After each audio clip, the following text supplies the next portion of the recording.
Good morning, everybody. Sammy Thunder here. Welcome back to the channel, and I hope everybody had a safe and happy Thanksgiving and a start to their holiday.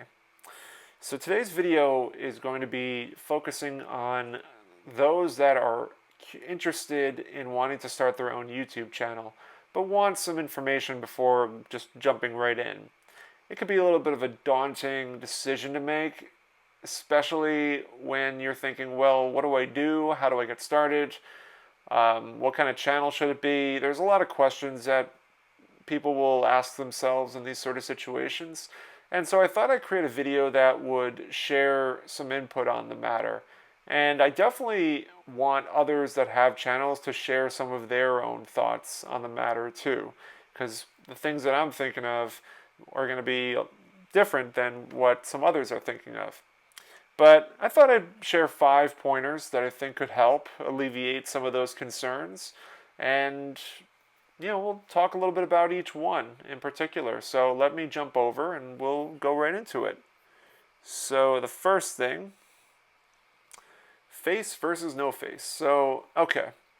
When I started my YouTube channel, it was back in March of 2021. I could tell you that I was inspired to create my YouTube channel after watching John Jabs from The Past is Alive. He was the first person I came across on YouTube. I started watching his channel. I started watching his live streams in particular. I bought some things from his auctions that he did. It was a lot of fun, and I thought, well, that seems like a lot of fun. Why don't I give it a try? So I thought, well, if he's not showing his face, I'll start my channel by not showing my face. Clearly now I'm showing my face. So pointer number 1, face versus no face. This is personal preference. I can tell you from experience, I think doing videos where you're present and showing yourself perform a lot better than if you're not. Obviously, there are some differences. There are some exceptions there. So, like John Jabs, The Past is Alive, clearly has a great following, and rarely does he ever show his face, and does very well. And I know there's definitely people in our community that don't show their face and have very successful channels. Me personally, I prefer seeing a face to the name, a face to the channel. I think it really goes a long way, but this is completely personal preference. So it's really up to you in terms of how you want to do it. The next one, channel growth. So you create your channel and you start making videos. How do you grow your channel? If you want to grow your channel, that is. If you're not concerned with this, then this doesn't really apply. But if you are looking to grow your channel, I'll tell you that there's a lot of factors that go into it. I mean, there's so many little variations that need to be applied here. But what I tell everybody, the easiest thing to do to grow your channel is to first you have to experiment with which videos perform the best on your channel. So that might take some time. But you'll figure out your niche, and that's the key thing, is finding your niche, finding what videos perform the best. So for me personally, I create card show videos. That's what I do. I'm a card show vlogger. I do tours at shows and just go from table to table. I provide insight on the dealers, so if there's a card you see in the video, you can reach out to the dealer. It's a very good working partnership, and it definitely helps. And so for me, those videos perform the best. They get a lot of the views. So I pivoted my channel to be mostly card show based, to record the shows. I've been to a number of nationals, Strongsville, the Philly show. A lot of the bigger shows perform better. Get a lot more views for obvious reasons. The more popular the show, the more views it will have. So that's worked for me. There are other channels that do very well in particular areas. Some are very good storytellers. Some are really good analysts. There's a lot of different areas you can explore as a YouTube channel. Some are very straightforward and just want to show cards, and also want to show like reveals and PSA, SGC, whatever, autographs. There's so many different directions you can go in. So it's just a matter of experimenting and trying to find and seeing what videos perform the best over time. So that to me is is one of the most important parts of your channel growth. If that's again something you want to focus on, is finding which videos perform the best, and then there's other little things down the road that can also help kind of improve things. All right, this is really important. Collaborations.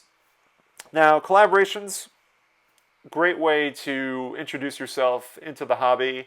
A great example of somebody that's done this recently is Tony from Southern Collector. Tony has, first off, Tony has a great collection, and when I've seen his videos, he has a very good way of delivering what he wants to say. I think that definitely connects with a lot of people.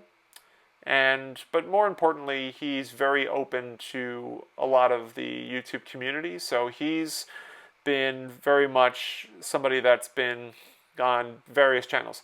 But what I want to say ultimately is if you are looking to create a YouTube channel, definitely reach out to the community and say, hey, I would love to collaborate on X, Y, and Z. How can we schedule this? This happens all the time. We have a lot of cross-collaborating happening on different channels. I have my show that I do with Jason, the everyday card collector, that we do typically every Thursday, although lately it's been just because the holidays have been slowing down. But we do a lot of collaborations with other community members on a weekly basis. I'm part of the 4 Collectors group, and I do a lot of collaborations that way. So really, this is a great way to really make your channel recognizable, and this also ties with channel growth, is collaborations. Collaborating with other members of the community, great way to put your channel out there. So I highly recommend collaborations as a way to continue building and continue connecting with others. All right, so we're going to get to the technology, the hardware and the software. I know guys that simply just use their phone. I'm using my phone right now. I have a second camera that I set up right down here to showcase cards. If I'm doing both like a face, I want to use my phone to record myself and then use this webcam camera to showcase cards. So I know guys like John from Wade Boggs Fan does the same thing. I think he uses his phone to do his recording, and then uses some sort of secondary camera, probably a webcam, to record the cards while he still has his face present as well. And so, but really, all you need is just your phone. I think a lot of guys just use their phone primarily for their recordings. I also have a microphone here that I use to get better quality audio. And software-wise, OBS is great. OBS is compatible both with, I think, Windows and Mac. So you can install that on your laptop and use it as a way to record. You can also just simply use your phone to do all the recording and just store it on your phone. Whichever way works. You can go as complex or as simple as possible with this. There's really no right or wrong way. It's just what you're comfortable with. But if you really just if you're getting started, I just recommend maybe just using your phone. Set it up against something to support it, so you can do your recordings. I have a tripod, but that's getting into the little bit more advanced stuff. As far as editing goes, if you do want to edit your videos and add some flashy stuff to it, iMovie on your Apple computer is great. I don't know about Windows. I'm sure there's editing programs that are for free you can download. I would just do a Google search of like editing software, free editing software, where you can upload your videos and splice them and cut them and piece them together. So yeah, technology, important. You need something, obviously. You can use, you need a camera, and your phone typically will do that, and your phone can also act as your microphone as well. So, really there's no right or wrong way here. It's just what you're comfortable with.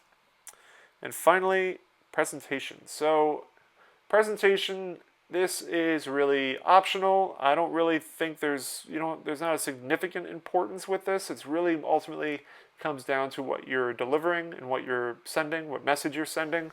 But I'm a person that loves to have a good presentation. You can see, like, I have my cards in the background, and just have a good backdrop set up. Some guys don't even do that. Some guys keep it very simple.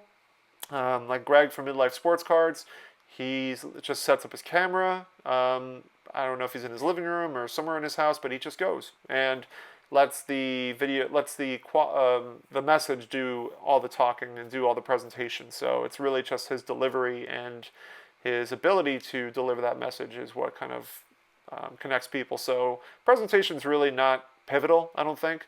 But like guys like Dylan, Double D Vintage Baseball Cards, he has his own baseball room. It is a phenomenal looking display and setup. It's hard not to be enamored by what you're seeing there.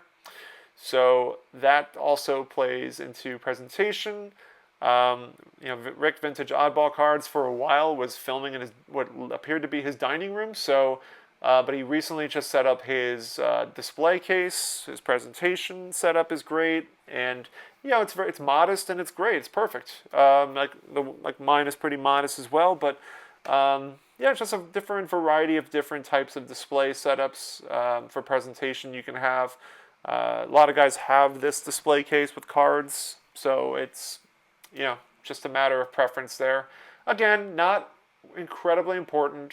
I don't think really the presentation gets acknowledged in videos that much. People say things here and there like, hey, that's cool that you have all your cards set up in a certain way, but really it's mostly about the message and it's about the delivery and what you have to say and how you say it. So that to me is the most important, but presentation is always fun. It's just fun to have something set up for yourself if you want to do that.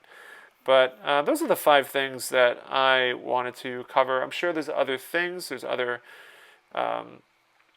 aspects to creating YouTube sports card channel. But the most important thing, I'll finish on this note, is be humble, be yourself. Work. Definitely reach out to the community for any sort of help. You can always email me if you have any questions. Is my email not showing up?